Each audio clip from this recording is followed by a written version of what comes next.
All right, so I will go through the rest of what I have written here. I'm doing this as a proofread also, and then I will start writing. But this is something that I think a lot of people are hopeful about. This is a verse that a lot of people are very familiar with.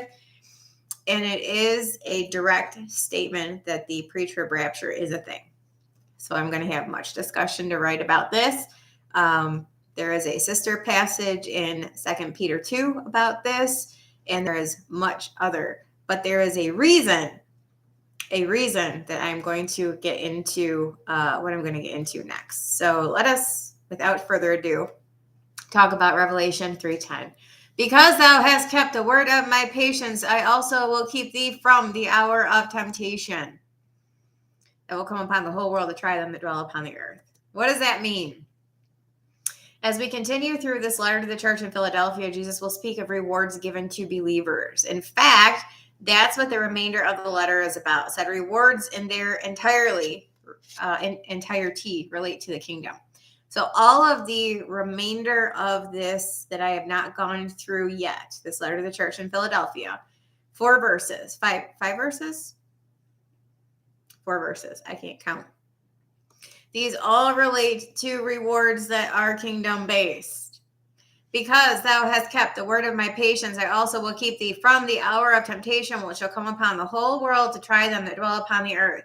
Behold, I come quickly, hold that fast which thou hast, that no man take thy crown. Him that overcometh will I make a pillar in the temple of my God, he shall go out no more.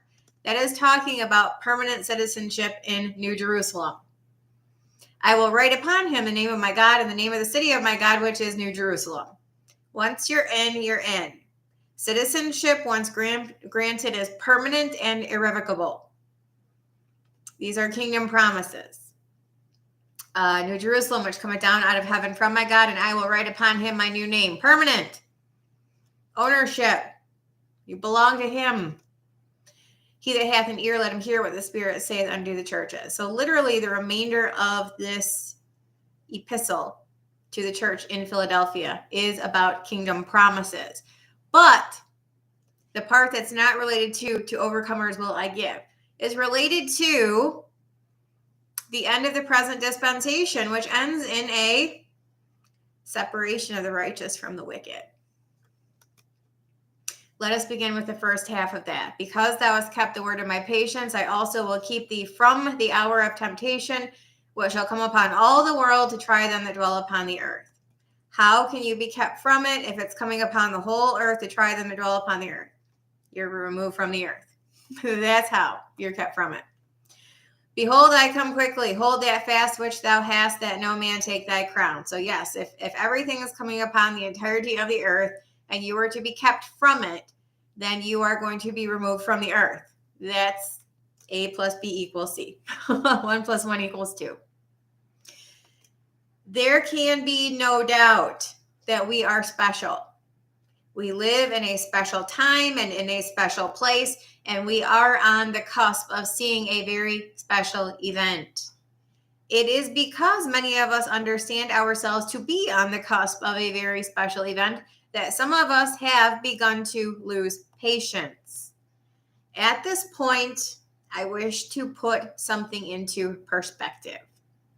It comes from the book of Hebrews, chapter 11, starting in verse 32. This is the chapter of the faithful Old Testament saints. What shall I say more? What shall I more say? For the time would fail me to tell of Gideon and of Barak and of Samson and Jephthah and David also and Samuel and of the prophets, who through faith subdued kingdoms, wrought righteousness, obtained promises, stopped the mouth of lions, quenched the violence of fire, escaped the edge of the sword, out of weakness were made strong, waxed valiant in fight, turned to flight the armies of aliens. Women received their dead raised to life again, and others were tortured, not accepting deliverance, that they might obtain a better resurrection. Others had trial of cruel mockings and scourgings, yea, moreover, of bonds and imprisonment. They were stoned, they were sawn asunder, were tempted, were slain with the sword. They wandered about in sheepskins and goatskins, being destitute, afflicted, tormented, of whom the world was not worthy. They wandered in deserts and mountains and in dens and caves of the earth. And all these having obtained a good report through faith, received not the promise. God having provided some better thing for us, that they without us should not be made perfect. It is inconceivable and often unconscionable to see what many of the Old Testament faithful went through. Yet they did not ever receive the promise of Christ. He was still yet to come. However, their faith in the promises never suffered. To this day, even thousands of years later, they still have not received their eternal life via the resurrection and glorification process. Why not? All these, having obtained a good report through faith, received not the promise, God having provided some better thing for us, that they without us should not be made perfect.